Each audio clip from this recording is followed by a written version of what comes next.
Reminds me when I taught ninth grade English. Good evening, everyone. Oh, that's wonderful. Thank you. Thank you all, and thank you for joining us. I was told that I only had a brief 35 minutes, so get comfortable. No, just kidding, Evan. I want to say good evening, all. I'm Juan Sanchez Munoz, and I have the privilege of serving as president of the University of Houston downtown. I am further honored to welcome the Texas Tribune, tonight's assembled legislators, and all of you in the audience for tonight's event. And I think you won't be disappointed either tonight or tomorrow's and all of the programming that's been prepared for you. This evening, we kick off the discussion of the future of urban Texas.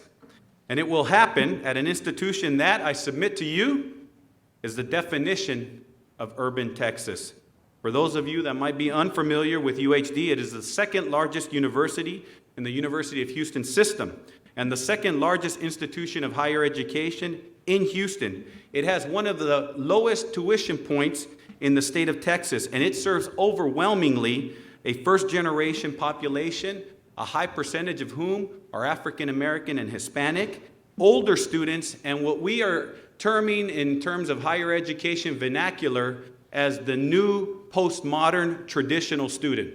The new postmodern or post-traditional student, older, second career, diverse, etc., looking to upskill.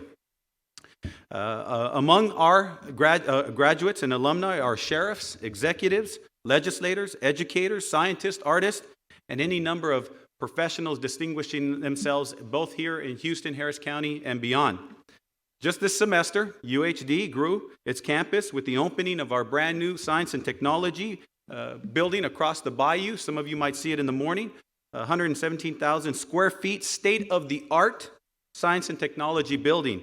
And why is that important also? Because urban young people, urban students care about sustainability. And it is the first building in the UH system to be built LEED Gold Standard certified. LEED Gold Standard.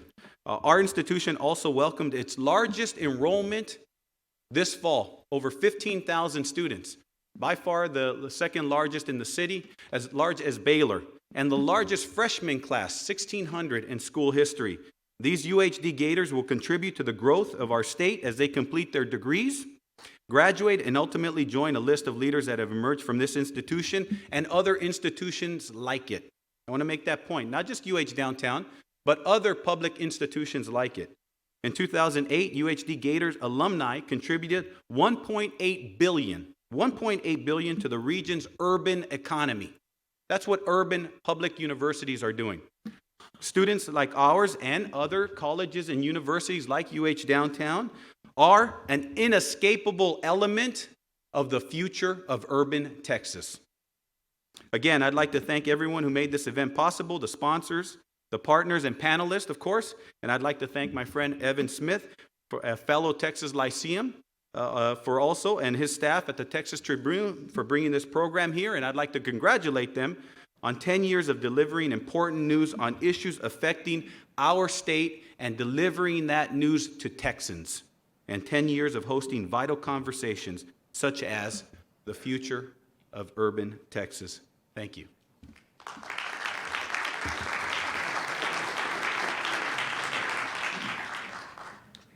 If only there was a secret Texas Lyceum handshake that we could have actually just, I don't know that there is, maybe there is one and I just missed that meeting. But I want to thank my Texas Lyceum brother, Dr. Munoz, president of this great institution, and everybody at the University of Houston downtown, Mike Emery, Liza Alonso, Nikhil Bhatt, Ty Hillary, and everybody else here at U of H downtown for their generosity and hospitality in hosting us. Please give them a hand. We're so happy to be their partner and to have them as our partner for this event. Good evening. I am indeed Evan Smith. I'm the CEO and co-founder of the Texas Tribune. It is a real delight to be in Houston, even with this grim weather. Always good to be in Houston, and especially good to be here at UH Downtown for our event, a symposium on the future of urban Texas. I'm going to explain a little bit about why we're doing this event and the series of future of events that we have planned for the next year in a few minutes. First, I want to acknowledge some sponsors. You know, these events that we put on at the Texas Tribune are almost all free to attend. They are certainly not free to put on, to produce. And the costs are generously borne by sponsors who support the mission of the Tribune, believe that a smarter Texas is a better Texas. We've been saying that for 10 years. If you want to create a better Texas, it begins with more informed, more engaged, more thoughtful, and more productive citizens, more engaged Texans. And we as an organization, sure, I mean, that might be worth a hand. In a state with turnout near the bottom of the United States of America, we probably could all agree, whatever we disagree on, that having more engaged people in the state is a good thing. And we have for 10 years been doing the kind of journalism that we hope brings people together. Well, the sponsors who support our events, not just the event we're going to have tonight and tomorrow, but all the events we do over the course of a year, all believe in that mission. And so let me acknowledge and thank Blue Cross and Blue Shield of Texas, CenterPoint Energy, Texas Central, NRG, Pearson, Arnold Ventures, Raise Your Hand Texas, the Powell Foundation, Humana, Educate Texas, the Texas Education Grantmakers Advocacy Consortium, the Texas Municipal League, the Meadows Mental Health Policy Institute, the Hackett Center, the Trellis Foundation, Houston Endowment, and LIFT, as well as our media partner, our friends at Houston Public Media. Please give them a big hand and acknowledge their generous support. Without those sponsors, there would not be a Texas Tribune free for everybody to access every single day, making the state more informed. Tonight's opening keynote conversations are sponsored by CenterPoint Energy and the Meadows Mental Health Policy Institute, and we greatly appreciate them. And any of you who are members of the Texas Tribune, we appreciate you so much. For 10 years, you've allowed us to do this work. You've put your faith and trust in us and sent us a couple bucks, even though you didn't have to. And that makes a huge difference and makes it possible for us to do this work. Engaged readers are our favorite kind of readers, and our donors are absolutely engaged in the work that we do. Let me encourage you, if you want to tweet about the event tonight or use other social media, the hashtag is TTEvents. Hashtag TTEvents. We will talk here on stage for something like 40 minutes or so. We will have questions from the audience at these two microphones from all of you at the conclusion of our conversation, and we'll have you out of here on time at 7:15. We appreciate absolutely you braving the weather to be here tonight. And to those of you watching at home on the live stream, thank you so much for dialing in. We know that there are a bunch of people who could not be here in Houston and around the state who are tuning in to the conversation this evening. So I said that I would say a word or two about this event and about the Tribune's anniversary and why we're doing this. And I want to do that now, say a few words about tonight and tomorrow. So as Dr. Munoz said, we indeed just did celebrate 10 years in business as a nonprofit, nonpartisan news organization. No small accomplishment to have made it this far in the challenging media business these days. Though, as I've been telling my colleagues for months, nobody gives a rip about your anniversary as much as you do. So don't expect that people are going to have the same feeling about your anniversary as you do. But it is a milestone worth noting, and it's a milestone that more importantly provides us with a moment, with an occasion to reflect on where we have been as a state for the last decade and where we're going. It's always the case that the issues affecting Texans seem big and sweeping because the state is so big and sweeping. And so we at the Tribune decided for the next year to turn our usual approach to events on its head. Instead of doing, say, the usual 50 convenings, one-offs, on college campuses like this one in all corners of the state with different legislators and policymakers answering hard questions about the work they do on our behalf, we're going to instead, in this anniversary year, do 10 highly focused day-long symposia. 10 as in 10 years in business. On the major thematic questions before us as Texans, as we march, as we always do, confidently into the future. On the broad question tonight, our first of these events, of how the big cities of Texas are dealing with an undeniable set of policy and political challenges. The future of urban Texas is the first of those symposia, and we're looking forward to telling you about those as we roll out information about them over the course of the year. Perhaps nothing will affect this state we all love as much in the near term as the growth and change in our population. Who we are, how many of us we are, and where we are is the through line in every conversation. What we know about Texas today is this. Despite the lovely old myth that we're a ranching state or an agricultural state or a rural state. We're an urban state, have been for a long time. 5 of the 13 largest cities in America by population are here in Texas. No other state has more big cities than we do. Houston, the largest in Texas, is number 4 in the U.S. San Antonio is number 7. Dallas is number 9. Austin is 11. And Fort Worth, which only 2 years ago was 16th in the country in population, was 15th last year and now has jumped all the way up to 13.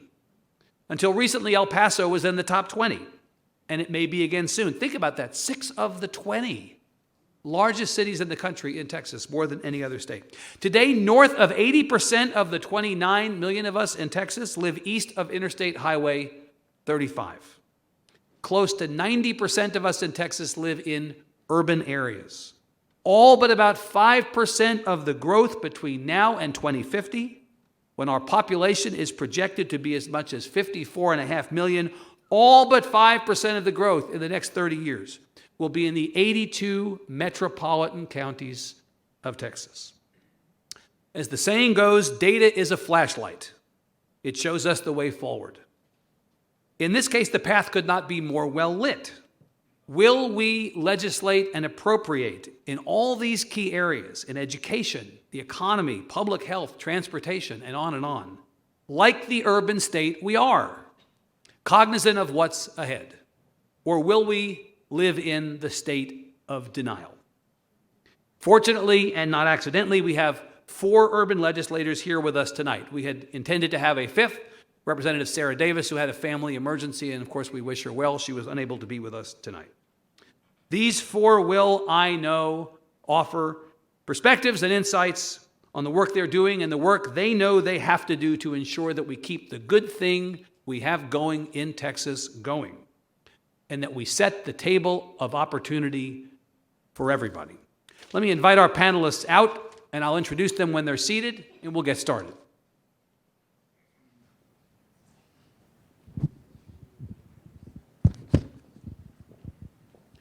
As we get situated, we welcome our panelists to the stage. Let me introduce them.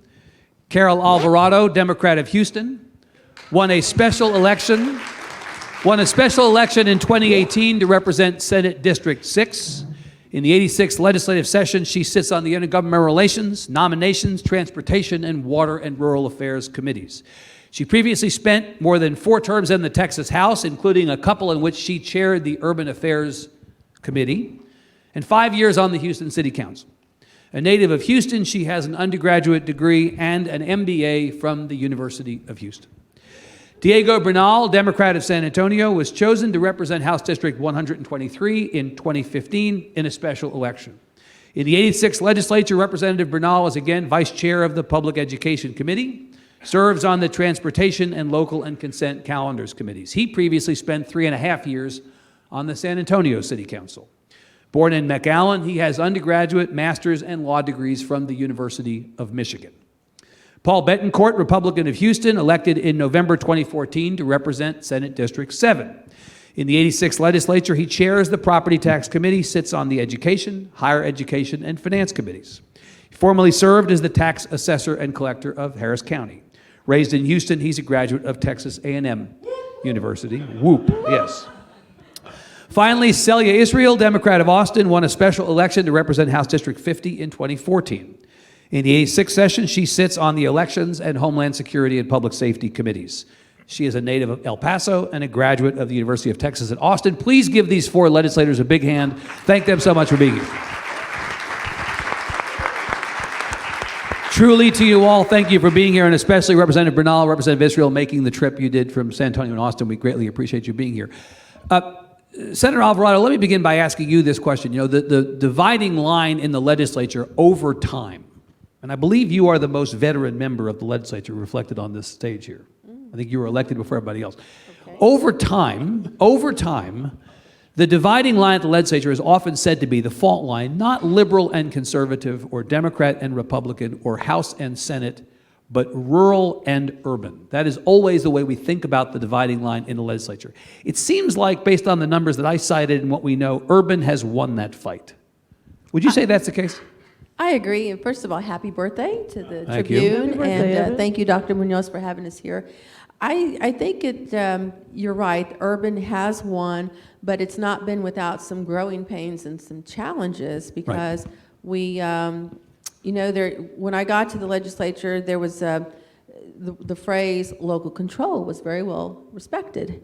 And we respected the office holders at the local level. You're throwing down right away, aren't you? I knew Why it. not? I knew Why it. not? Why not just Didn't take her a just go minute right to throw after it? down. Okay. And I know we have some city folks in the audience. I see them.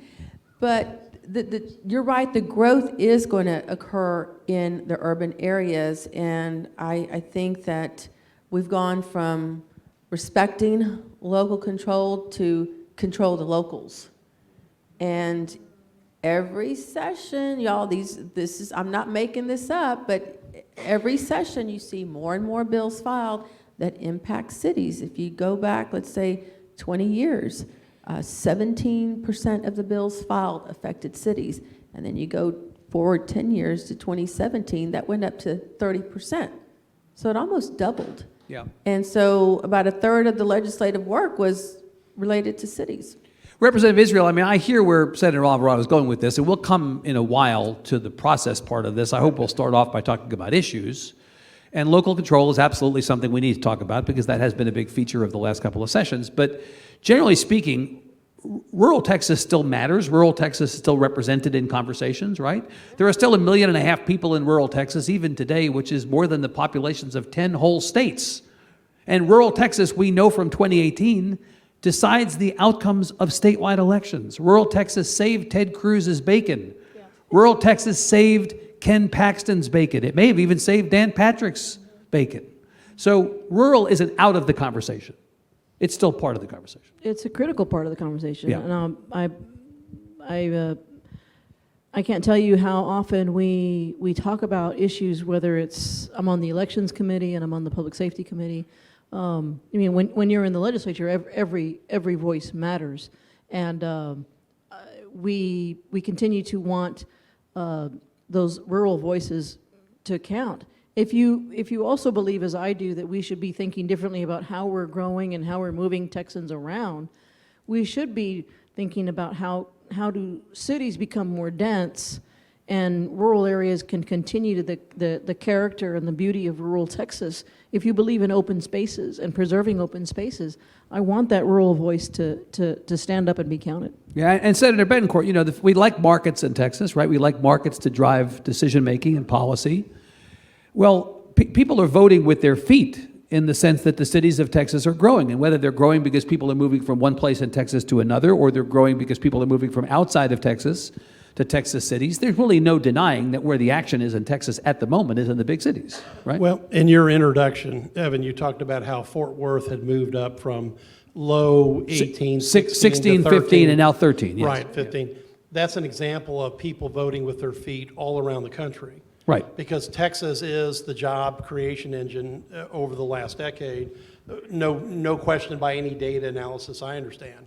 So we've got a great economy, we've got a great job creation function going on, so that's what we want to continue in Texas. Right. Because that's why people are making their decisions. Now, when you look at, you know, urban and rural or suburban, in my district alone, I've got 1.5 million unincorporated citizens just in the west side of Harris County. And yes, shocking as it may be to Bill Kelly and others, no, I'm just joking, I see Bill, that there's actually ag accounts with real cattle that are really being run out in West Harris County. Right. So rural's not that far away. And so what we have to do is a balance to make sure that whatever laws we pass, that we keep the expansion engine going, because that's really the job creation engine, and that's really why, quite frankly, Texas is the place to be. I mean, look at all the moves from all the other states, and Texas is there because this is where the new jobs are on a much higher per capita ratio than any other state in the union. Representative Bernal, you have served now for 2 full sessions, right? So you're in a position to say, based on those 2 times in Austin, is there an urban Texas agenda that is distinct from a Texas agenda? Or are they the same? In spirit, I think they're the same. In application, I think they're different. And we really learned that on the School Finance Commission, which the Senator and I, we sat on together. Right. Where when you're trying to do something that is statewide, you have to think about what it looks like in application on the ground, in the street. Right. Because these places are so different, you have to be aware of how different that can look. You always have a blind spot. So one of the growing pains for me was thinking about San Antonio and Austin and Dallas and Houston when I thought about public education and not Right. thinking about as much a school district that might have 2 schoolhouses, a high school that had a grand total of 35 students altogether, a graduating class of 6. So in that way, it's important to consider how to make a statewide policy fit all of the different sort of characteristics of Texas. So as much as we hear that one size doesn't fit all, in some ways you need something that would apply, give some flexibility, It's be either useful. it's flexibility or Right. it's got some sort of release valves because you know it can't work the same way everywhere. And so in that way, it could be seen that things are driven by the urban areas, but we have to be very cognizant of how it affects other folks because you don't want to hurt anyone in your attempts to help others. Representative Israel, do you think that it's a question of, it's a choice and not a referendum at the legislature, you know, that there are a finite number of dollars available, there's a finite amount of time in a regular session, and so rural and urban are necessarily in competition for the attention and for the resources of the legislature, so that if you win, they lose? I take a different approach on it, Evan, and I know you know that I care deeply about the issues around transportation, and Right. those are connected to the issues around the environment and air quality. And for those of us who were not from Houston or living in Houston, we saw the wrath of Hurricane Harvey and what it was doing to your Right. area. That has to do with growth and development. And I spent some time in Fort Bend County a few weeks ago, and I saw that what used to be pasture is now bed, bath, and blah blah. Same thing. Right. I didn't know if I was in Austin or in Katy, Texas. So in my world, I tend not to put it in dollar figures. I know my friends who are more involved with the education debate do.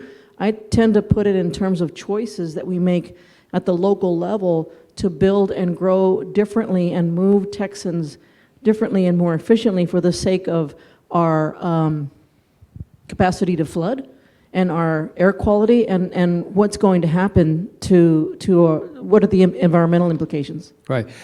Senator Alvarado, let me ask you about that. So correctly, Representative Israel calls out the need to do work after Hurricane Harvey. We're 2 years plus, and there's still a lot of work to be done. There's still a lot of money to be collected and deployed and all that. So what were the takeaways as far as that issue go from this last session as it relates to how you think about Houston as an urban area, fast-growing? What are the things you did and did not do that you think you should? We all need to understand better. Yeah, I think one of the high points, aside from getting HB 3 passed, was the way that the entire legislature in both bodies, Democrat, Republican, urban, rural, everybody came together when it came to Harvey relief. Right. We finally, dipped into the rainy day fund. It finally lived up to its name. We took $1.7 billion out for flood-related items, and we took out, another set of money in the supplemental budget to pay for things Harvey-related. But we have to plan better. We just passed the bill this session to create the first statewide flood plan. Right. And we've never had that before. Areas of Texas that, have never flooded, we've seen, whether it's been the heavy rains that even affected central Texas. So we know that we have to do more to invest, do more in terms of getting, better and newer technology also, and reusing our water, our natural water that we have, doing more desal.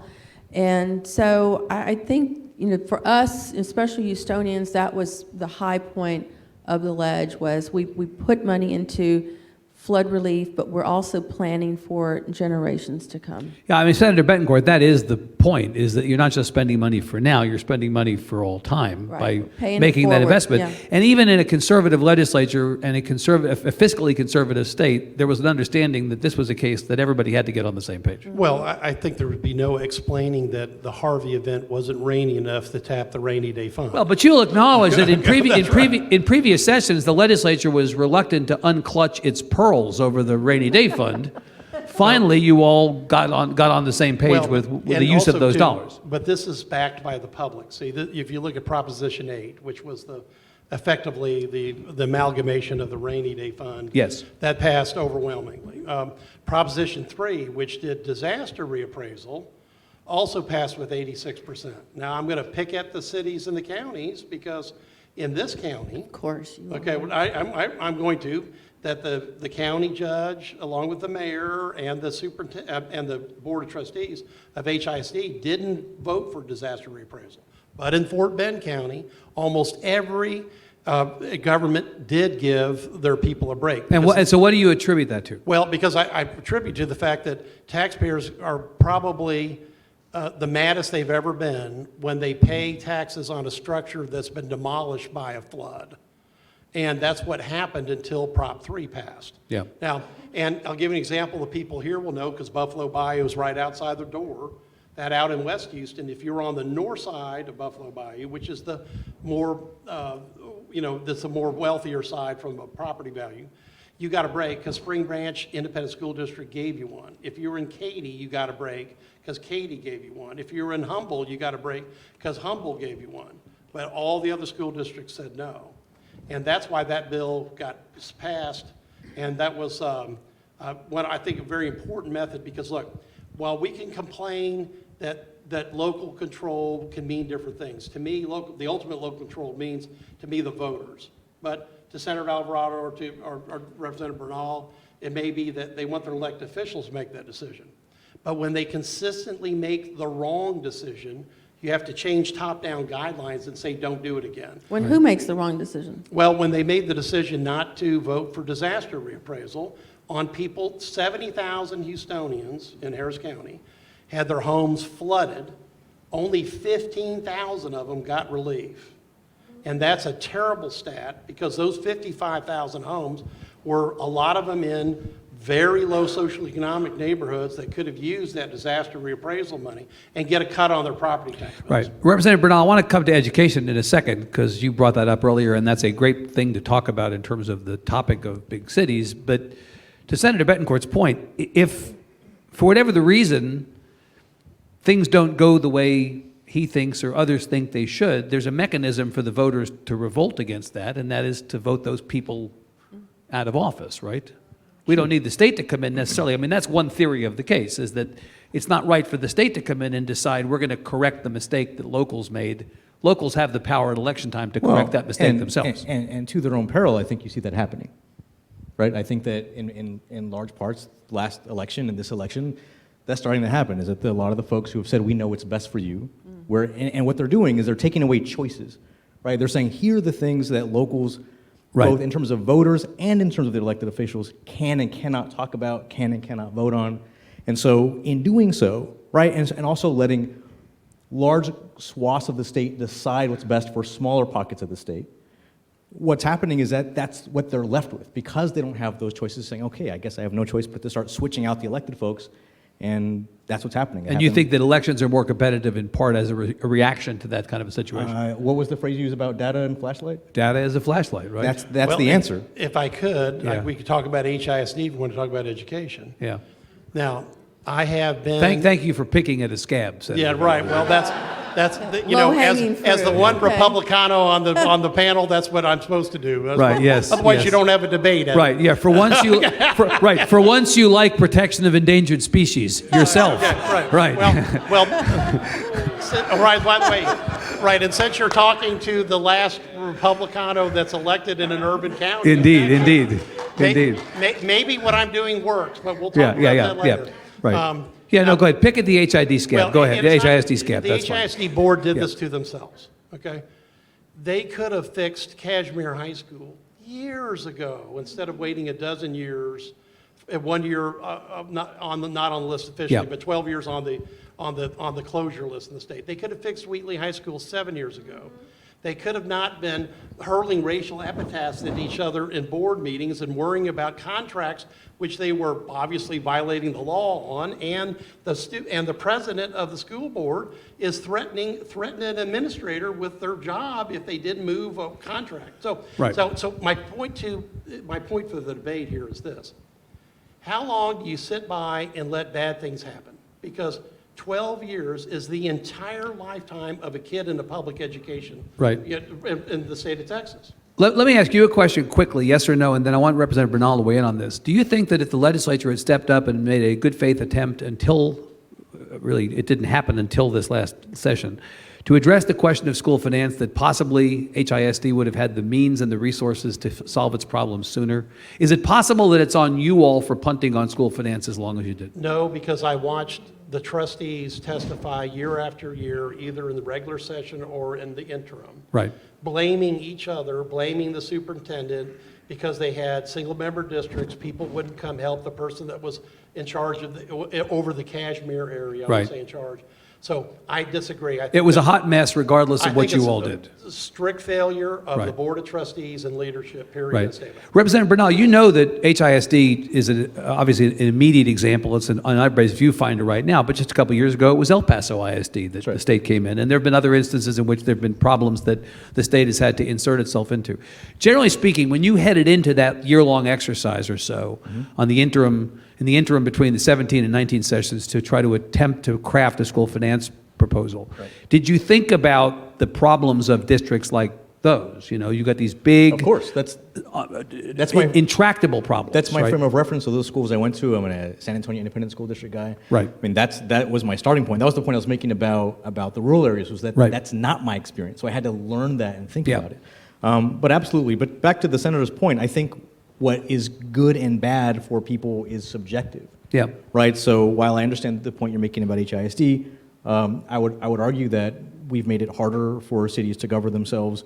We've tried to go after their ability to raise the minimum wage. We've gone after their ability to offer paid sick leave. We've made it impossible for them to access healthcare dollars. So good and bad is relative, right? And so I think it has more to do with politics than it does with policy and people's lived experience. That's not the lived experience of people is not the barometer we're using, which I think is the barometer we should use. Representative Bernal, do you think, generally speaking, it's different to educate an urban Texas kid than just a Texas kid? Are there challenges built into that are different Yes. than just? So what would some of those challenges be? Well, part of it is proximity. I think that when you're in a dense area, Right. the experience of the students and the educators is that the things that affect academics are often non-academic, and they make their way into the classroom. Right. Right. Whereas in rural settings, especially because they're small, tight-knit communities, the environment is different.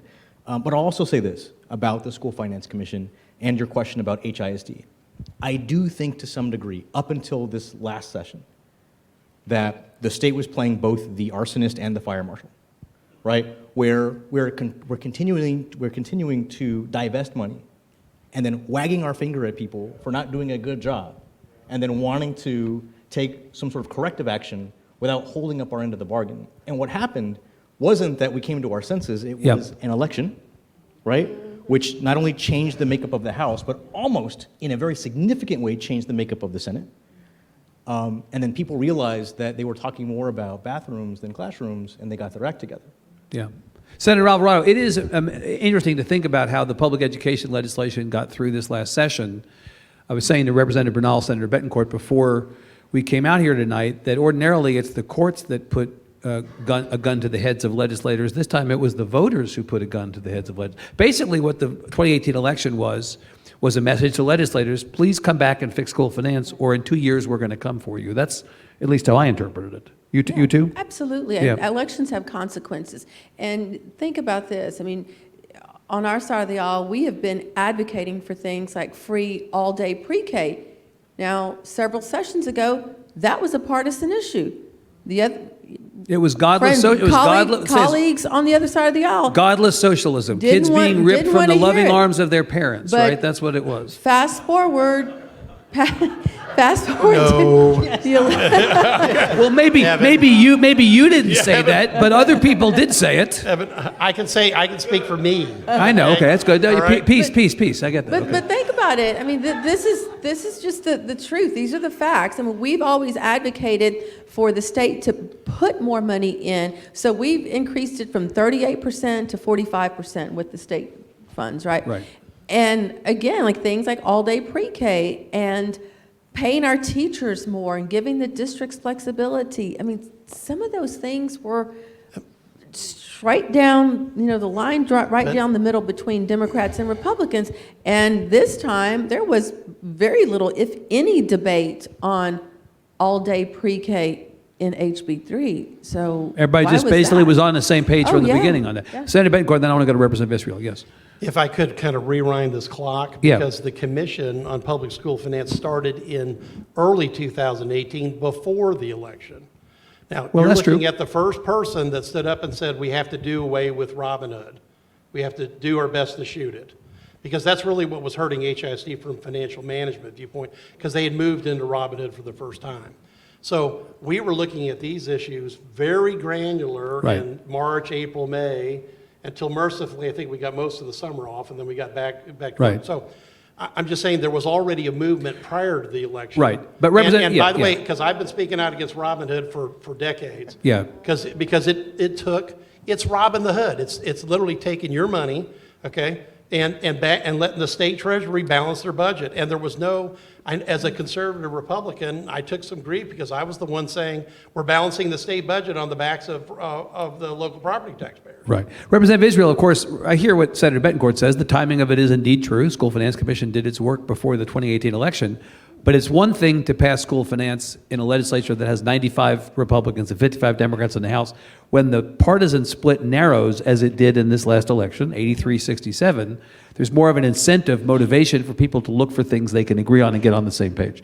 The tone, I will just say that undeniably, the tone in this last session was different and made the good work that you all did possible, right? Yeah, I think it was about survival. From the voters had it with us Right, yeah. as a body, and Yeah. they were tired of us tearing each other up over social issues.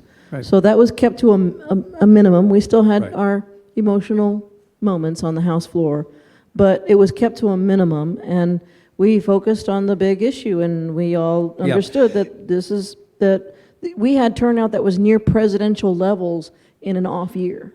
That was phenomenal. Says that more people were paying attention and engaged. So staying with you, Representative Israel, on the question of public education and who you're educating, is it, not the same kid every place. But what do we know about the statewide numbers on public education? 5.5 million kids enrolled in Texas public schools. 10% of the nation's public schools, students are in Texas.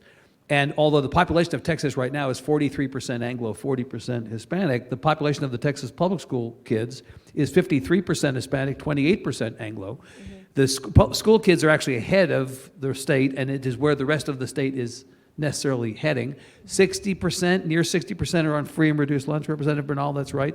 So the diversity of the student population and the question of poverty as a factor in the schools are probably disproportionately represented in the urban areas, right? Those present serious challenges. Yeah, and as the Senator Alvarado mentioned, we recalibrated the state's contribution we're closer to a 50-50 partner with our locals now. Yeah. The challenge is that wasn't put in any kind of special formula. So as we look to the next legislative session in 2021, It's going to be, okay, well, you did a little bit better, but now are you going to slip down just because the revenues aren't there? Yeah. Or are you going to find new revenue? Because this was not new revenue, this was a cash flush year. Are you going to find new revenue to demonstrate that these children and our future economic vitality is really important to you? Yeah, Senator Bettencourt, that is the challenge, right? So $11.6 billion to both invest it in public education and to help buy down local property taxes, but it's a 2-year budget. Those 2 years are up on August 31st of 2021. Sure. And the teachers who are getting pay raises and the parents who are enjoying the benefits of full-day pre-K took as an implication from that legislation that you didn't just do this for 2 years, that you did it for all time. So can you guarantee the people in this audience and elsewhere that what you did is sustainable over time? I'm one vote out of 181. I don't guarantee anything. What's your But vote? My vote is I voted for HB3. And you'll Here's why. continue to vote for that investment? Because, and Representative Bernal knows this, Yeah. in the revenue work group, I came up with the first again to say that we're having an enormous increase in severance taxes.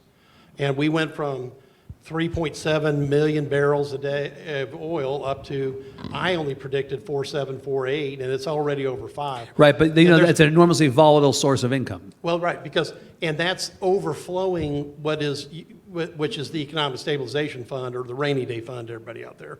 And I don't want an overflowed fund because I don't want the money taxed and sitting in somebody's bank trying to compete with the Saudi Royal Sovereign Fund on returns. You either want to use it or you want to keep it with the taxpayers. So there is a big source of revenue coming from that, and that was hotly debated because at the time it was, very, maybe Bettencourt doesn't have his facts. Well, the good news is we've now got 5 million barrels a day, and that's just part of what's happened in the country on energy independence. So if we look forward to see the economic trends, you can see some additional revenues that are coming in because of growth. Yeah, but Representative Bernal, I saw a tweet this afternoon from the Houston Chronicle that the rig count in Texas now versus last year is actually significantly down. Yeah, well, right? So one thing about the way the question's asked. Yeah. Right? The question is asked as if we created a bunch of grants. We did not. These are formula funded, which means that when a dollar goes into the state, it gets divided up to fund these things. So the question about what happens when we hit an economic downturn, it doesn't affect education any differently. It would affect any other part of the budget. So these are not grants. These are formula funded pieces. Right. So the question isn't just about this part. This part wouldn't suffer any more than any other part of the budget. That's the first part, right? So it is formula funded, it is not grant funded. We did grant funded pre-K before, that disappeared. That's not what this is. Yeah, but the difference, Representative Bernal, is unlike the transportation investment that you all make at the beginning of every session, which because the voters of Texas said in 2 different elections, this is something that we're going to commit to, that effectively comes off the top. This does not come off the top. But what I am saying is that it's included with the rest of the budget. It's not a standalone grant that could fall apart first. Right. But the second part is we do have to have a conversation about revenue. Another conversation about revenue. A more elaborate, everything on the table. We're not going to pick one revenue source, probably do a spectrum or a potpourri of revenue sources, but we have to do that. Not just to pay for this, but to pay for everything. Because the state is growing, right? Evan, I believe strongly that budgets are a statement of your values. Right. Moral And documents, right? is the It's a saying. moral document. And the future economic vitality of this state and how much we support our children and those who support them should not be dependent on the fluctuating price of a gallon of a barrel of oil. Yeah. We are a rich and diverse state. I would defer to my appropriator friends, but the state budget is not dependent on the The price first of a barrel of $250 billion oil. 2-year budget in the history of Texas. We're growing right? in engineering and in manufacturing, in electronics. There's Samsung is in my district. Applied Materials is in my district. We have a diverse, high-tech economy, and we need to make that investment and say we believe in you, our children, and the people who support them. Senator Alvarado, you're the one of the 4 on the stage who was in the legislature in 2011 when public education took a massive haircut. A massive haircut from which, arguably, even with this legislation from the 2019 session, it is still digging out, right? And we had billions in the rainy day fund at that time. You know what it would be like if you all came back in and, there's a recession. I mean, we've had the longest period of growth, right? Maybe, I mean, I don't know if it's a record, but it's nearly a record, right? Where the economy keeps growing. We have record unemployment, low unemployment in Texas. But we're no more, we are no more insulated necessarily. The economy turns down, we're all going to feel it. So you head into the next session and there's a bad economy all of a sudden. You remember what it was like the last time that we had to suddenly make cuts. That's the first thing that you cut because that's the biggest target, right? Well, I hope we don't get there. I hope that's not the situation. But in 2011, I mean, education took, I think, the hardest hit.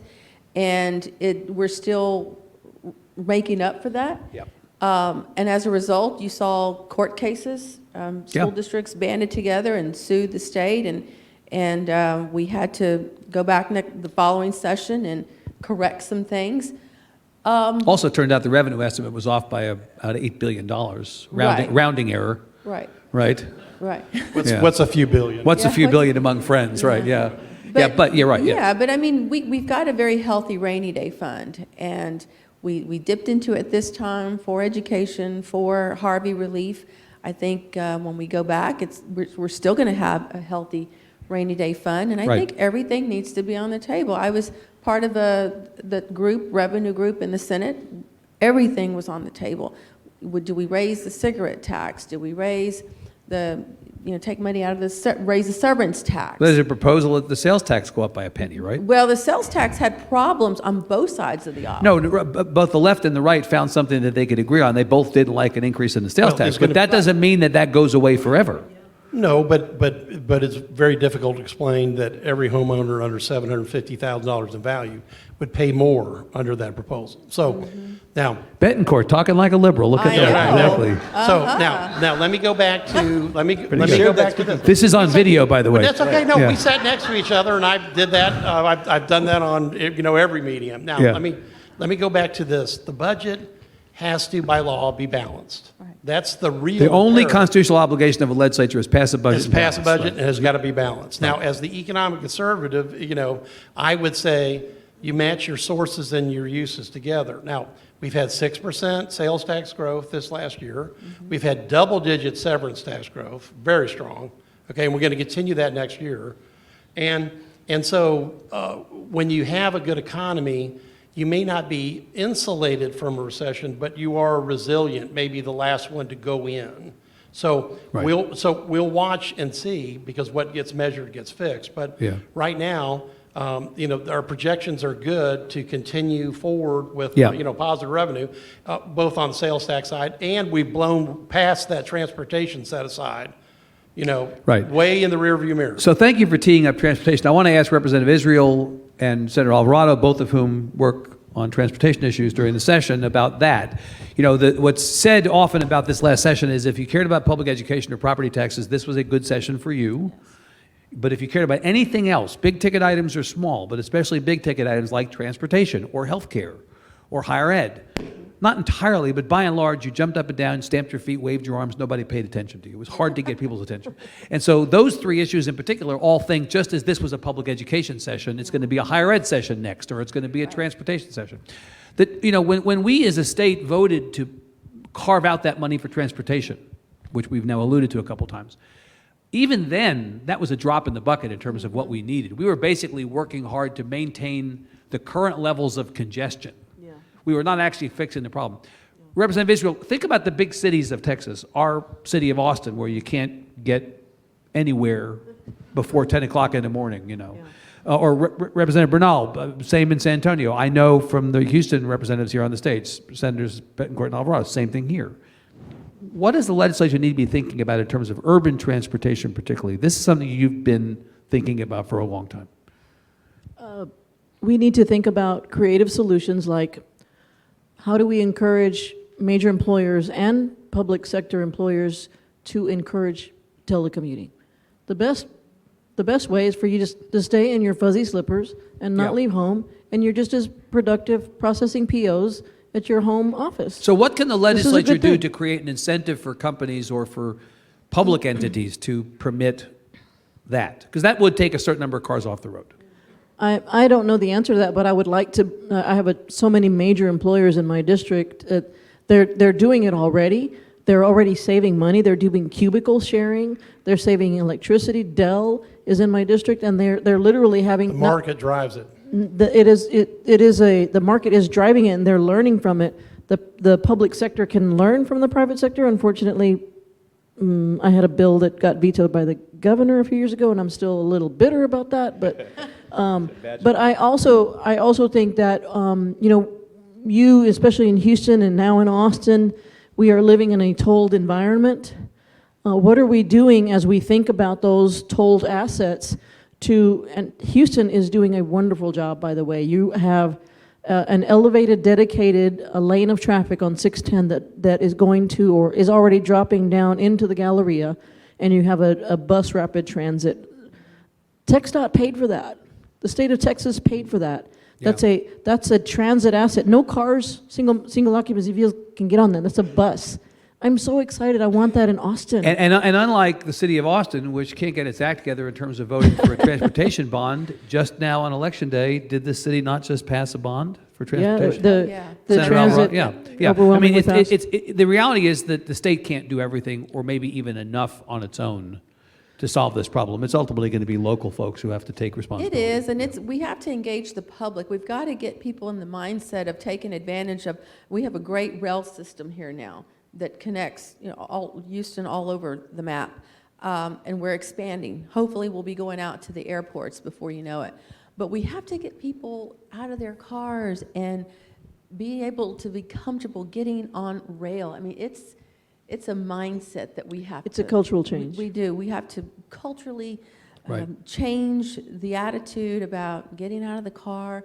When I worked for Bill White, see Bill Kelly here, we were both during that time in City Hall. But he pulled together CEOs of companies, and they started doing more flex time. Going to working 4 days a week and having a day off, and those kind of things that I think if we bring the private sector to the table, I think we can make a difference. But let's look at this. The constitutional amendment for transportation passed just a few years ago. Yeah. Now, most people here, unless you're my age, don't even remember what the savings rate on your passbook savings. There's no compounded interest. Nobody even thinks about it. If you let $5 billion compound every year on your solutions, you'll see good transportation solutions start to be developed. Right. That's a huge increase in what the state's obligation was. Now, I bring that up because the education compounding we did is about another, at least 5.x pounds over, $1 billion per year over per biennium over the property tax reduction. So, so part of this is, look, the solutions are actually well into project phase at this point. But don't you think, Representative Bernal, isn't there a portion, I hope I'm getting this right, fact check me if I'm getting it wrong, that I'll a let portion of Raymond that, fact check you. carve out on transportation depends on vehicle sales taxes, right? Sure. So we move into a world in which people are buying fewer cars because cars are becoming better built and more efficient and they last longer, or Using people less just gas. decide to give up cars.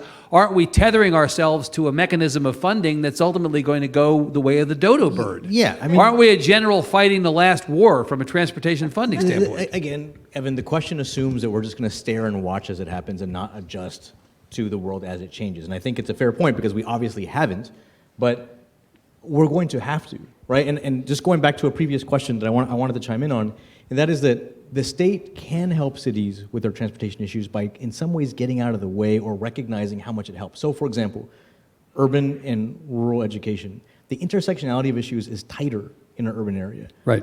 The lack of good public transportation is the data tells us has a significant influence on educational outcomes and mobility out of poverty, right? So if a city like San Antonio needs to go to the legislature next session, like they will, so they can allow voters to vote for themselves whether or not to add a tax for transportation, the legislature should recognize that need and help them do that. There is a partnership to be had. And Representative Israel, because you live in the north part of Austin, that there are affordability issues that are a dotted line, if not an actual straight line, from transportation, right? Housing questions. There's a question of housing. If you provide adequate transportation in and out of the urban core, then maybe you can address some of the housing challenges that people have, right? Yeah, I mean, I see it in my own family and in my friends and in my constituents that people are not anti-transit, they're anti-inefficiency.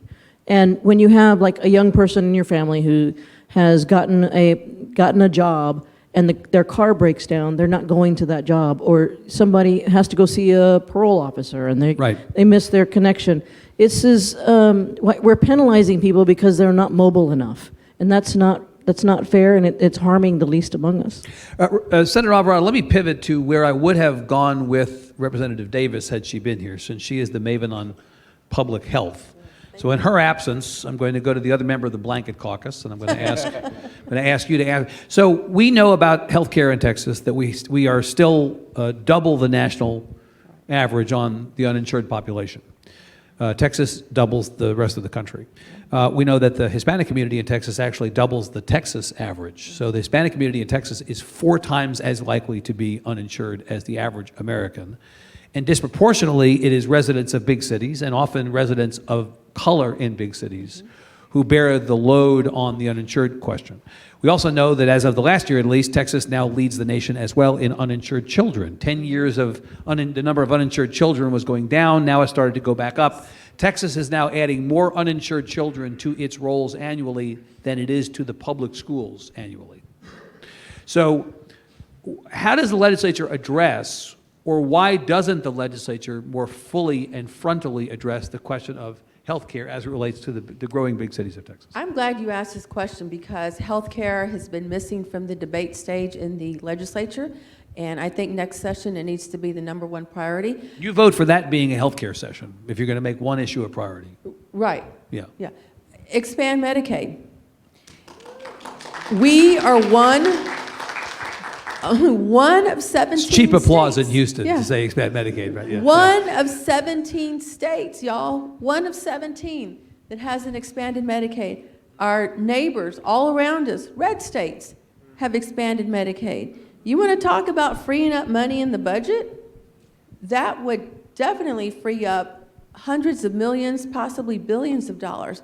We are sending money to the federal government, and that money is being spent in other states. So they would not be plus dollars, Senator. They would be dollars instead of the dollars that we're currently spending, and you could Right. reallocate those dollars on something, Absolutely. to something else. Absolutely. We have Right. 623,000 kids that are uninsured in Texas.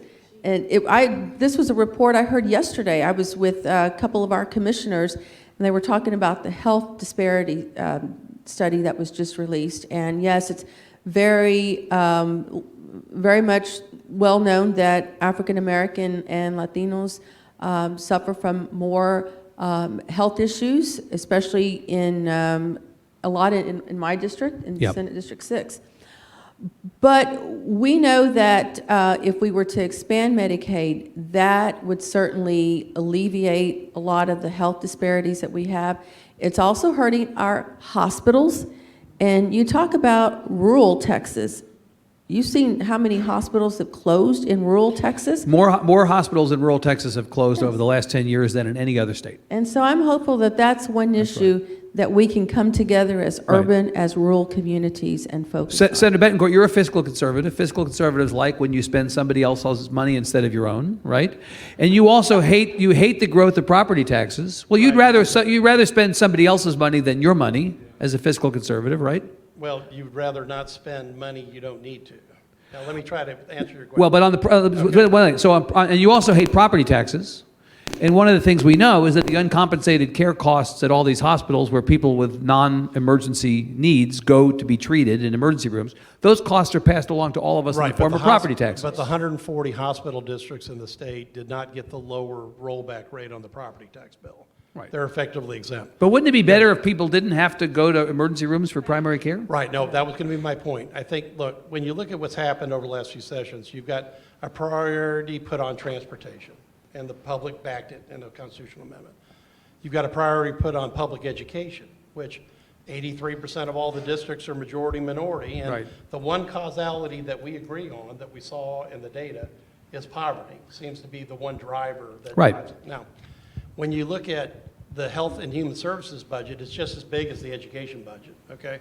And so the two of them nearly count for almost 3/4 of the state budget. So if you look at priorities, then maybe it's the South Texas Health Project that A&M did, where they looked at wellness among a vast majority, supermajority Hispanic population. Maybe we should be looking at diabetic rates in the Hispanic population and trying to figure out what we can do there. What can we do with sickle cell and others? You've got areas that you can look at, okay? Because I know our Senate colleague suffers from that, Boris Miles.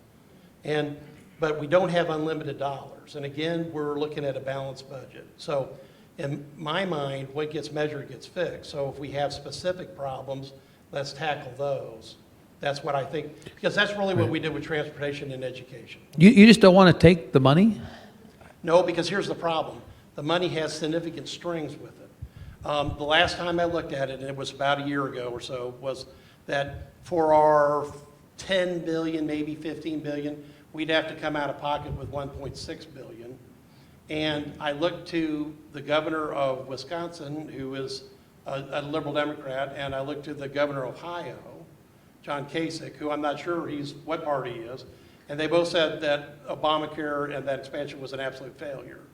So whatever happened in Wisconsin and Ohio, we shouldn't do here in Texas. I thought John Kasich liked the Affordable Care Act. Well, no, he was on record saying it didn't work. Representative Israel, is there any money that the legislature appropriates downstream of it that doesn't have strings? I mean, it feels to me like, when did strings become bad? It's a part of who we are. It's a part of the deal. And while we're on the topic of healthcare, I had a bill, and I went to my Republican colleagues who represent rural areas and said, "You're losing rural hospitals. Sign onto this bill," which would say there was 3 or 4 red states that said, "We'll expand Medicaid. We'll take it to the voters." And those voters said, "Yes, we would like to insure more of our brothers and sisters here in the state of Utah, Idaho." And These are not liberal. These are not liberal bastions. Yeah, these are pretty unfortunately, conservative states. that bill didn't even Right. get a hearing in the House. Right. So we hope. I'll also note, Representative Bernal, that those same conservative states in many cases put legalizing marijuana on the ballot, and the conservative voters in that state said yes to that also. That's right. Right? Yeah, I mean, sometimes these things, my mom has this phrase where sometimes things don't happen because they make too much sense, right? And so I agree, yes, we could look at sickle cell and diabetes as individual issues, but I think being uninsured in and of itself is an issue that you can just solve. It doesn't have to be that specific. And again, right? disproportionately, since we're talking about big cities, disproportionately affecting the residents of big cities. Not that there aren't uninsured people outside of big cities. But also, even if we're Yep. at a certain point, and we do this all the time, but at a certain point, I'm sort of tired of looking at kids who are uninsured and trying to make the case as to why we should do this and how it makes sense and economically is better in the long run. And I'm kind of, at a certain point, someone has to tell me why it's better to not insure them. Explain to me why it's better to leave them as they are. Like, make the case and say it out loud. Say it out loud why it's better to leave kids uninsured. Because they're not going to have, look, I've got a 2-year-old daughter, right? Her first year and a half, we're in the hospital every 7 weeks. And it wasn't one thing. It wasn't, her stomach and only her stomach. So let's solve this stomach problem. It was her stomach. It was her ear. It was her eye, right? She had a fever. People don't operate that way. You need to make, and I remember thinking, the second time we brought her in, who can do this? Like, who can afford to do this? Who can take off work, go to this place? So at a certain point, you have to explain why it's better to do that. And if obviously it's not, then I think we're smart enough, having watched you have your Rain Man moment, right? I think we're smart enough to figure it out. At least for that population, we should be able to do that. Senator Bettencourt, you spent a lot of this session, and you are the cat that ate the canary in this case, telling the people of Texas, people in the legislature and local elected officials, we need to change the way that we think about property tax increases. Sure. And you had people trooping up to Austin from all kinds of communities, big, small, and in between, telling you this is going to restrain the ability of local elected officials to raise the revenue annually that they need to do their basic jobs. You won on that one, right? You got that bill passed. So we're now living under that law. Don't know what's happening yet. Do you have any, you want a do-over on that one? You want a mulligan? Yeah, I want to start it this year, not next year when the bill starts. Okay. That's the mulligan. You want it faster. Look, Yeah. HB 3 was a great bill because it started everybody off with a 93% compression on Tier 1. Translated into English, that means your tax bill for your schools on the rate went down 7 or 8 pennies. That's the start. That's the start. Start of the conversation. And after that, we slow down the growth of bills, tax bills from there. Now, why is it important? Look, 2 things. One, when we had a public hearing, yes, I had people from taxing jurisdictions come in and say, we need every penny we can get. And then I had not a single real person, regular person from Travis County or any other county come in and say we don't need property tax relief. Now, the problem is this, and now I have to tell the joke, that Diego was laughing and he knew it was going to come, is that the state bird of Texas is no longer just the mockingbird, it's the construction crane. And where you I think I've even heard this one from you before. And where you see the construction. Hashtag dad joke. Right, that's right. Yeah. Hashtag real good joke because they have to be funny. But look at East Austin. You're there. There's gentrification that's driven people out of their homes, out of their restaurants, and permanently so. Yeah. Now, so you have to balance the needs of the ability of the taxpayers to pay with the government's desire for more money, and that means prioritization. Now, we're not cutting anybody's revenue. We're just slowing down how fast they can grow. And you're giving them a mechanism to go to voters Right, and say, right. give us more money. Because look, because right now, government can grow at 11, 12% a year. Right. And that's too fast. Taxpayers don't have an 11, 12% increase. Let me ask one of the two former city council members on the panel. If you're a local elected official, if you're back on the council, you're council member Alvarado, you like to hear that? No.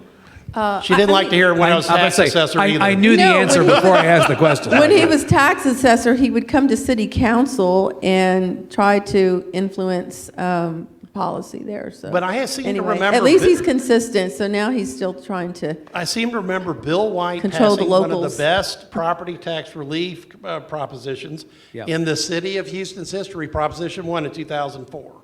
So, I mean, a Democrat passed Right. that proposition. But before we go to questions from the audience, which I want to do in a second, I want to ask you about the politics of all this, Dan Patrick, our lieutenant governor, is guilty of being the most transparent elected official in the world. If Dan Patrick does something or says something and you're surprised, you haven't been paying attention. He's quite transparent about his intentions. And he talked about a couple of years ago on this question of the cities and the state, Democrat mayors. That was his phrase, Democrat mayors. The idea that somehow, even though elected officials at the local level are nonpartisan, we really know what's going on here. This is about blue cities and the red state of Texas. Representative Israel, is that how it feels to you, that this is at the end of the day about good old-fashioned basic electoral politics?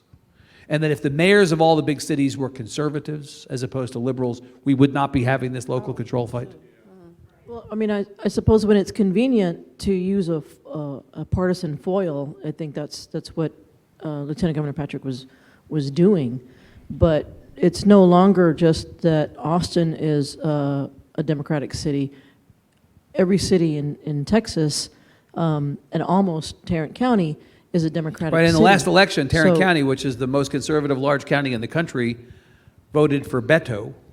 Yeah. And voted for Justin Nelson over Yeah. Ken Paxton. You know, I don't think that a Democrat at the statewide level had won Tarrant County since Lloyd Benson. So, you know, we live in 2-year cycles. There's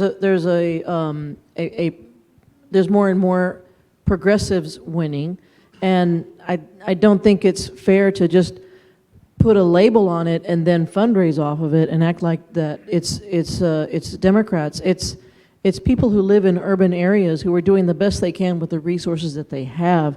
I don't think it's fair to just put I think it's a trickery to put a partisan label on it. It is what it is. Representative Bernal, you think this is politics? I think a lot of it is. I think it's very easy to start talking about cities as if they're people and then saying, I'm Republican, that is a Democrat person, and we have an issue. I don't think that's thoughtful. But I also say this about Governor Patrick. This is also the person who just a few years ago said that where people go to the bathroom is the biggest civil rights issue of our time. And so I'm not sure that the perspective is state of the art, honestly. Senator Bettencourt whistling immediately past what Representative Bernal just said. Well, I was going to wait for Senator Alvarado to get all the complaints at one time, and then I could answer. you know, I don't see them as complaints. I see it as, you know, anytime that cities pass ordinances that Republicans don't like, then next session, that's a bill. Let's prohibit cities from deciding if they want Uber or Yellow Cab or SB4 or fracking or whatever. Or plastic bags. Or plastic, you know, bag What's the bag. partisan about plastic bags? Ban the bag, rather. Minimum wage. Minimum wage. Try with paid sick leave. time. Right. Okay, now, and I appreciate the addendum. Senator Alvarado was great. Yep. Okay, now, if the goal is to keep Texas the job creation engine of the country, then we have to make sure that we look at public policy that doesn't put too much of a burden on employers or taxpayers long-term. Now, I'm going to go to a point that I know Representative Bernal's heard me say, and because I said it for 2 years. The number one reducing county in this state was Travis County, who cut their taxes by 12 pennies on a 4-to-1 Democrat to Republican basis. And I credited them almost in every meeting that we were having, because that was the place that as values went up, Yeah. they were cutting it, and you know why? because they had a moral imperative. They said to keep their homeowners in their homes. Wow. I can't say that any better. So it's about policy, not about politics. If you do real things for real people, then they will remember it, okay? Yeah. Now, that's what I think that all of us have to do here, is when we're looking at this type of public policy, focus on things, to me, like disaster reappraisal. It was a no-brainer to tax people on 100% of the value of their home after Harvey flooded them. Now, I could make a causality in my mind that it was the two Republican county judges in Fort Bend and in Harris that refused to do it, and then they lost in their election, maybe because of it. But, you know, that's probably too fine of a point. But when you get down to the decision-making on the local level, it's important that you have good guidelines, because at this point now, what happens is, for property taxes, if you want to add a bunch more, you go to the voters in November. If there's disaster reappraisal, after the tax rate is set, then the district still gets to make the decision. The good news for people in Harris County, that's after hurricane season. So part of this is that what I'll continue to do, as long as I'm the last Republicano in an urban county, is to look for doing real things for real people. Yeah. Because that makes a difference. Last word on this. You want to get on that? And then Well, we'll go to the audience. Come on into the microphone if you have questions. We're happy No, to bring I you was into this. just going to ask my colleague, Senator Bettencourt, so the example you gave about Travis County, you applauded. Oh, absolutely. Okay. Well, see, that's local control. I mean, you approve of it then, right? Well, no, I proved it because it set the best example, and it was what Senate Bill 2 will get the others to do as well. Because as values go up, tax rates need to come down. Otherwise, people get blown out of their home and their business. So the fact that 4 Democrats and 1 Republican were doing it, I lauded them for 2 years and still do. But that's the beauty of local control. The local decision makers made that choice.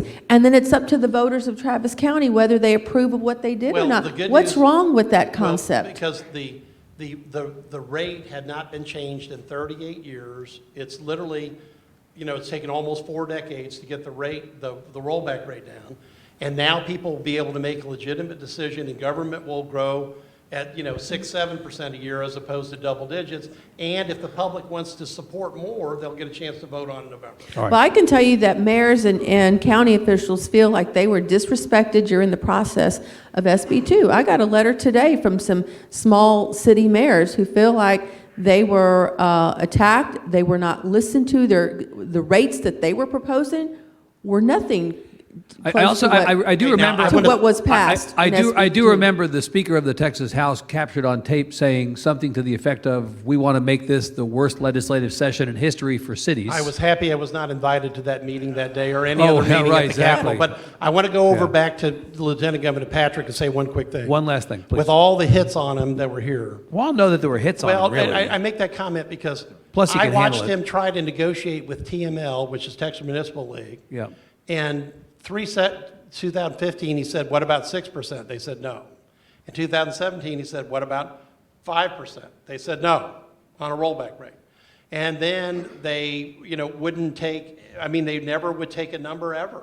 So the fact that we had 88 votes in the House, bipartisan votes, and 21 votes in the Senate, bipartisan votes, to do something about it is because people were were fed up, to quote, the representative's comment about another subject. They just couldn't stand it anymore. Their bills were rising too fast. Yeah. So I support Lieutenant Governor Patrick when he made that call. Sir, I promise I'll ask this question again tomorrow to the mayors when they're Please. here from the perspective on the ground. But I want to ask you all, this last session, this last part that you did, paired with your opening about the changing nature of the state, I think is a great question. How is government changing to deal with what is urban? And I'll set that up by saying 40 to 50 years ago, urban, standing on this site, meant the 1 to 200 blocks that you see bounded by Pierce, 59, Right. the Bayou, and 45. Now I would argue it's anywhere out to at least the Sam Houston Parkway, if not further out. Right. Houston is now Dickinson up to Conroe, Baytown out to Right. Katy. How do you deal with It's that? a That is good not- question. In terms of local control, it's not one local control. There are dozens Right. of local control centers. that have to be Representative considered when you're Bernal, talking about Houston. this is a great question, because the fact is Houston is one example of this, but there's a version of this in San Antonio. There's a version of it in Austin, There is. right? Version of it in Dallas, right? Suburbs are the new cities. Well, in San Antonio's case, I've got one of the denser districts, and even then, I've got another city inside of my district, which is Castle Hills. Yeah. Right. So part of it is just geography, right? As it grows, you have to redistrict, and then you draw boundaries, and the representative is responsible for the folks who live in. They have to become, I guess, experts on that area, and if they're not, they get moved out. It's harder. I think we're just talking about a senator has a much larger area, but where they have to be sort of the Swiss Army elected person. But the combination of reps, senators, and redistricting, and because the lines are drawn by population and not by geography, I think forces them to focus very, very, almost microscopically on those issues. And if they start to get it wrong, because it's a 2-year cycle for most Right. of us to get moved out. How confident are you that redistricting, we obviously don't know the outcome of the 2020 election, and there's a lot of stuff still to be filled in here, but how confident are you that redistricting, when the lines are drawn, the next decennial exercise will take into account that population growth and those changes? I mean, really, the state today is governed by a series of districts that were drawn long enough ago that the state has changed dramatically, Yeah, has it not, in terms of population allocation? That's a good question. One, I think the expectation is that I'm going to talk about partisanship, and there's, to some degree, a concern about that. But the other concern I have is that the state allocated $0 to the census and to the census efforts. So I'm actually more worried about that part. Not counting everybody, right? Right, I'm worried about that part. Right, and there are some federal dollars that we'd be entitled to if the count is accurate, and potentially fewer federal dollars if the count is not accurate. Absolutely. And so I am worried about partisanship, but I accept that as part of the process. But the fact that we're not trying to get the most accurate count possible, I think, is a more dangerous. Evan, if I could, I Please. just want to say something. Yeah. His question is great. I wish you'd stand up again, because that tie is wonderful that you have on, okay? It's beautiful, all right? I haven't seen that one in anybody in any capital anywhere, I mean, in the state. Will be made available for sale on the Texas Tribune website Right. tonight. Immediately after We're going to this turn is a into moneymaking. we're going to turn into Etsy. That's That's actually right. Yeah. Go ahead. So see him for a copyright, or at least a percentage. Yeah. One of the things that's happened is, look, I'm a Trekkie by nature. That was one of my original TV show that hooked me. It may not even be so much urban, suburban, rural. It's really this. It's the access to information. And this has been such a tremendous change in society that we have to in not the near future, start realizing that when you have technology advances like this, that government needs to take advantage of them, the folks need to take advantage of them, and more importantly, some of the solutions that we've been doing, whether it's counting people for the census, et cetera, but this is really where the society is going. Yeah, I think Representative Israel would like to talk to you about online voter registration. That's right. No, I When know. you have a That's right. moment We will behind the pass scenes. that. Right. Very quickly, because Jessica Weaver, our colleague, gave me the hook, but I want to say, let's just take very quickly 2 quick questions and quick answers. Mr. Kelly. Thank you. Lieutenant Governor Patrick has taken a bold stance on background checks for firearms. I'm wondering. Private person-to-person sales. Person-to-person. Very specific, narrow slice of it. Cities are prohibited. Right. From legislation recently passed from being able to have that be a requirement for Right. things that we host in facilities that city taxpayers have Right. paid for. How do you see next session going on Right. background checks, which the Lieutenant Governor has been? Of course, full disclosure, I'm going to talk to the mayors tomorrow about guns as a subject. I mean, we've obviously had a summer in which we've had horrible tragedies in El Paso and Odessa. Today, driving to Houston, there was a school shooting in Santa Clarita, California, where a couple people were killed, unfortunately, and a number of people were injured. It's become kind of the standard deal. Do any of you feel like there's going to be any change in gun policies? Just as we talked at the beginning of this about how elections matter and make a difference, and that resulted in the legislature suddenly saying, "Oh yeah, let's spend some revenue on public schools." I think there's an opportunity for the voters of Texas to stand up and say, the fact that you called a special session on bathrooms, but you did not call a special session on bipartisan, 80% of Texans agree, close the loopholes on background checks is horrible. And that could have ramifications for the voters of Texas in all of these open congressional seats, the various House and Senate seats, so that that might have a potential to send a message to us in 2021, do something. Very quickly, sir, last one. All right, so my question is concerning transportation. So TxDOT means Texas Department of Transportation, and I'm glad that recently, I mean, the first time that's been, funds have been allocated towards the BRT, like I mentioned right here on the gallery area. But how long ago or how long has it been since that TxDOT has finally realized that transportation is not just about building roads? And considering with the NHHIP coming in right now and how the response that we've been getting from the meetings that I've been going to, that they've been holding to community engagement, to how they're trying to kind of force this on us, and they're taking into account considerations, but with the, what is it, the year-end environmental impact study that's supposed to be released at the end of the year.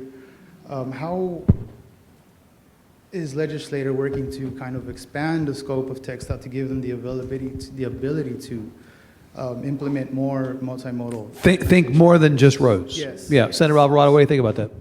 I think it's a great idea. I don't know when the last time, you asked the question last time that happened, but I think we need to expand the scope of what TxDOT does, because it affects communities. We've got a big debate going on here with the expansion of I-45, and the fear that many of us have, and I'm on record opposing it right now, because there are a lot of issues dealing with flooding, noise pollution, eminent domain issues, and just wiping out communities and small businesses.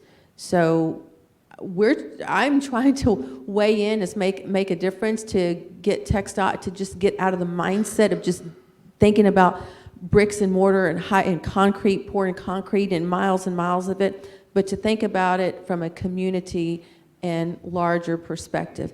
It's a challenge, but we're going to keep pushing it. Good. I'm sorry that we're a little bit beyond out of time, but this has been a great conversation. How lucky we are to have had Senators Alvarado and Bettencourt, Representatives Israel and Bernal to kick us off. Give them a big hand. Thank them for being here.